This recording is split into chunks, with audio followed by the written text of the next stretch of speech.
السلام عليكم ورحمة الله وبركاته. هبين وناكسن أصحابي ميل كستوها تشوكتان كسو دواذا برنامج كينا هبين نمو وهبين نمو تلاذا واي 4 سوق قليسو تاريخ ذروا لبية طبنك أغسطو سنة كالباكون شاني لباتن عاو برنامج كوحان ذيكو سو قد بندونا حالدا إسرائيل oo aad u kacsan kadib markii maanta loo diiday abaanduulaha ciidanka inuu galo xafiiska wasiirka gaashaandhigga xiisada u dhaxaysa labada mas'uul ayaa cirka isku shareertay halkay saldhigi doontaa barnaamijka ayaan idinku hayaa aqalka cad ee Mareykanka oo markii ugu horeysay qiray inay ku wareereen xaaladda dagaalka Gaza ee dagaalkana waxay dusha u saarayeen wax ka qabad la'aanta madaxweynihii hore ee Mareykanka Joe Biden sheeko la yaab leh arrinka ku saabsan waan idin hayaa Israa'iil oo wafdigeedii nabadda u diraysa magaalada Dooxa ee dalka Qatar xilli la hadal hayo in la isku dayayo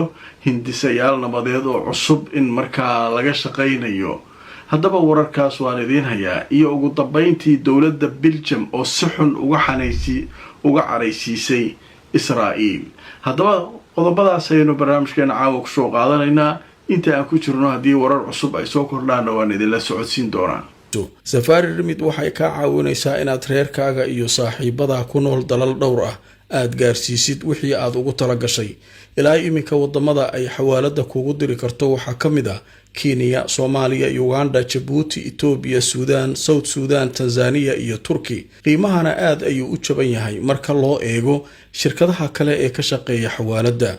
Xawaaladan waa online. Internet Plus waa adeeg ay macaamiishu ka heli karaan internet fiber ah oo xawaarihiisu yahay 20 megabytes per second. ayna la socdaan rasiifar ay ku jiraan in ka badan 4,000 oo kanaal iyo 100 daqiiqado oo ah ku hadal bilaash ah.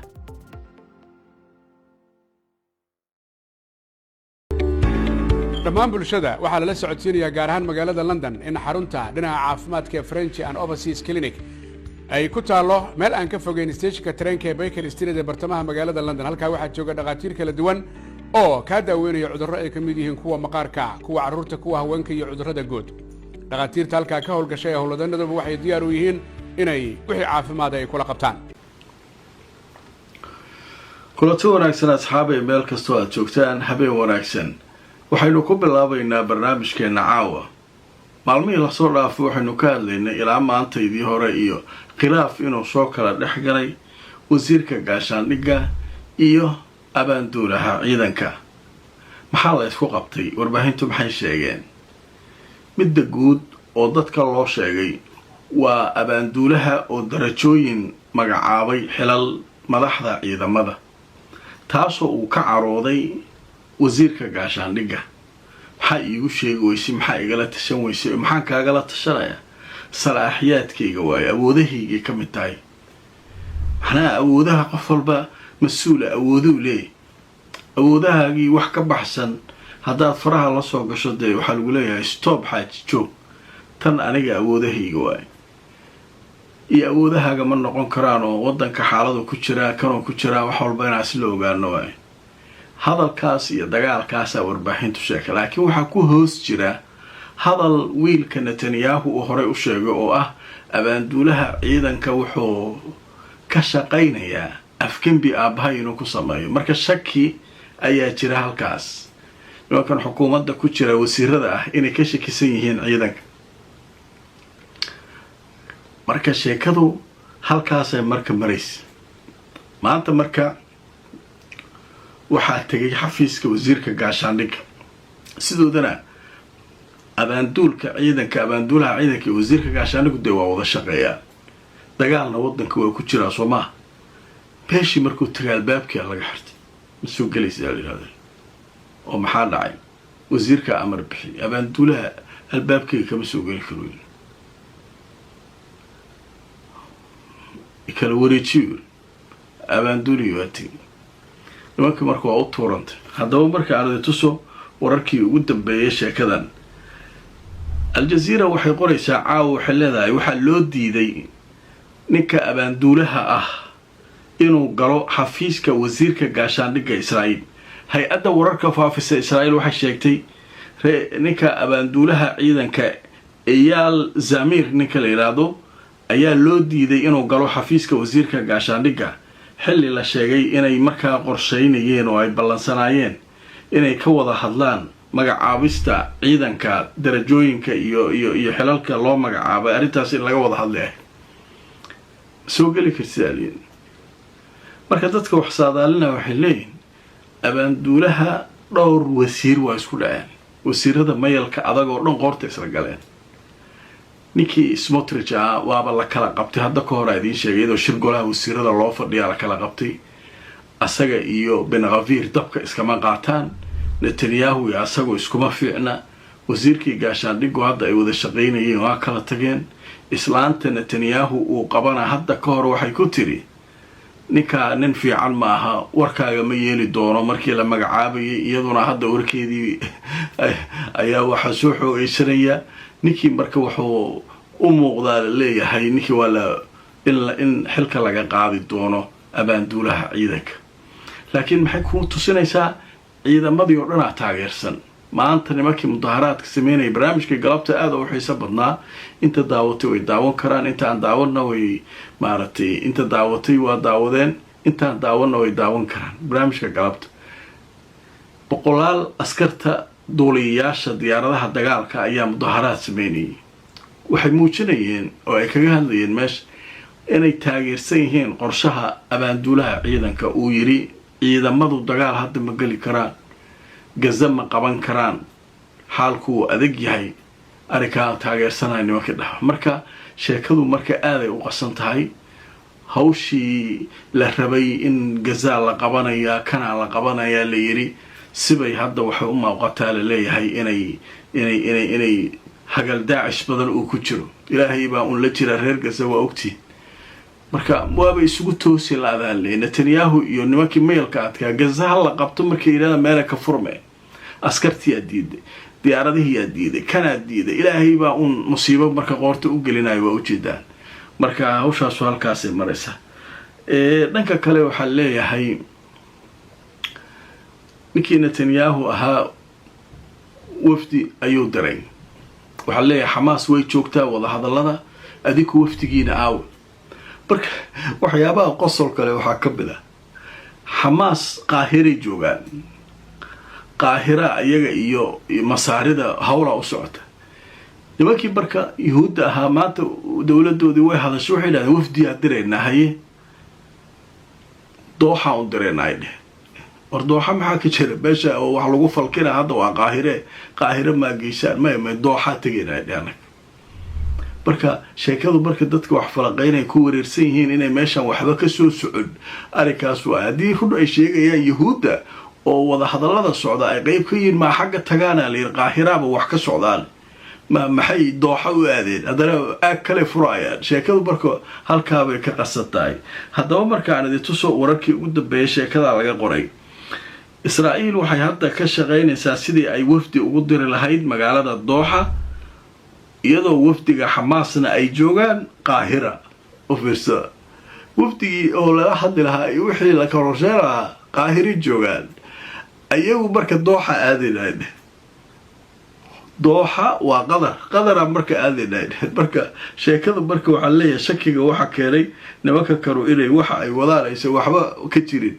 halkaas ay marka ku cadaan ugu leeyahay marka waa arki doonaa kulay wixii natiijo iyo wixii warar ay arrimaha soo kordha qodobka kale ee caawa barnaamijka soo kordhay aan idinku soo gudbinayo waxa kamid ah aqalka cad ee Mareykanka war soo saaray waxay ku cadeeyeen laba arin horta waxay sheegeen inay ku wareereen xaaladda Gaza sheeka adag waa sheekada Gaza ka socota waa isku dayay odaga Trump ahaa jaxiimaan keenaya kana keenay handadaad uu ku dayay nimankii Xamaas ma handadaad waxa laga qaadaa dhimashadu waa waxay raadinayaan bashahaada qaato leeyahay wax walba isku dayeen waa la waabiyay waabish ma socora Xamaas waxaas ma yeelayso aqalka cad marka caaw war soo saareen Aljazeera marka waxa leedahay aqalka cad waxay leeyihiin war dhiiqadan waxa looga tagay ninkii maartay naga horeeyay madaxweyne Biden ayaa waxa nageliyay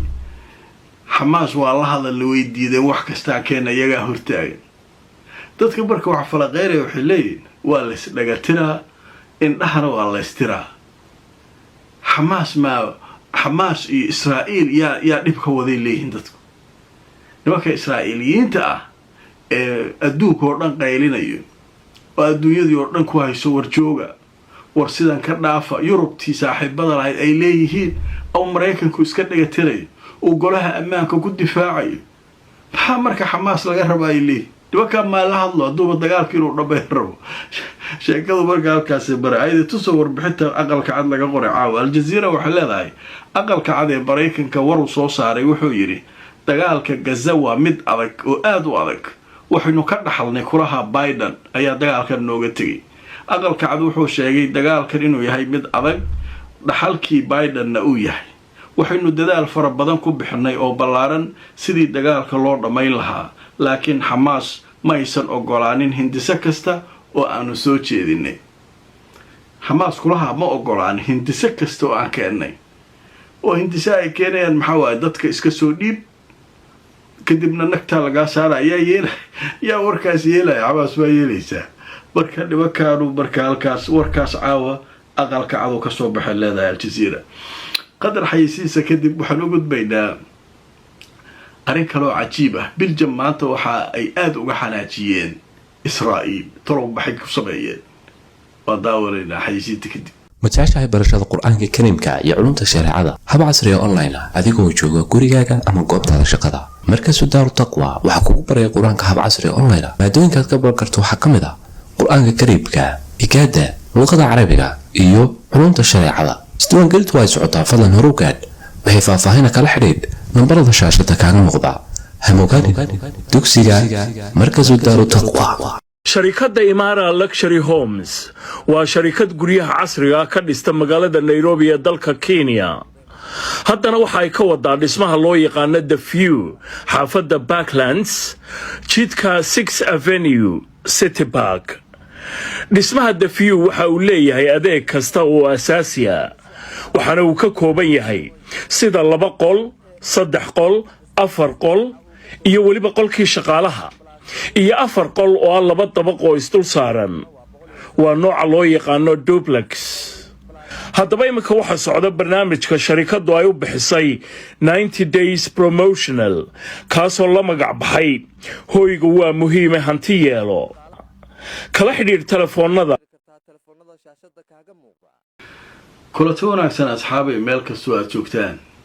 habeen wanaagsan. waa habeennimo talaadaha oo arbaca ay soo galayso, waana qaybtii ugu dambeysay barnaamijka. qodobka ugu dambeeya barnaamijka caawa wararka cusub ka mid ah. adduunyadii yurubtii saas loo koolkoolinayay nimankii yuhuudda ahaa hadda waa la dhigay. dadkii oo dhan way nacayaan. meel walba qaylac ka socoto. dalalkii aadka saaxiibka ula ahaa ayaa hadda kasii furanay. nin walba wuxuu leeyahay ninkan gacmihiisa dhiigga ku wata yuusan ku soo aadin, yuusan ku taabanin, yuusan ku dhiiqaynin. waa laga cararaya. biljam maanta waxaa ka dhacday marka sheeka yaab laha ka dhacday. urur waxaa jira shaqaalaha ay leeyihiin adduunka oo dhan, dowladaha waaweyn oo dhan way leeyihiin ururada shaqaalaha. ururkii shaqaalaha warqad wuxuu u diray shaqaalihii ka shaqaynayay eeraboorka caalamiga ee magaalada Brussels, caasimada Belgium. waxay yidhaahdeen dhagaysta, diyaaradaha Israa'iil u socda oo dhan yaa loo khidmaynin. wixii diyaarad inay Israa'iil aada rabto Brussels ka baxaysa ma loo shaqayn karo. shaqaalihii oo dhan dee howlgab intee u socdo Israa'iil wax u socda, wax boorso kuu qaadaa male, boorso wax kaa tuuraa male, wax meesha fadhiya ma arkaysid. dadkii oo dhan waa wareereen. safaradii, diyaaradihii, wixii oo dhan isku dhex yaacay. israa'iil xanaaq, maxaa saas loo samaynayaa? ururadii shaqaalaha diidaaliyin waxay idinku haystaan inaad dad iska xasuuqdaan maalin kasta. see laydin lama caamila, niman gacmaha dhiig ku wata maala lama caamila ay leeyihin. haddaba markaan idin tusoo sheeko aada u xiiso badan oo arrinkaa laga qoray.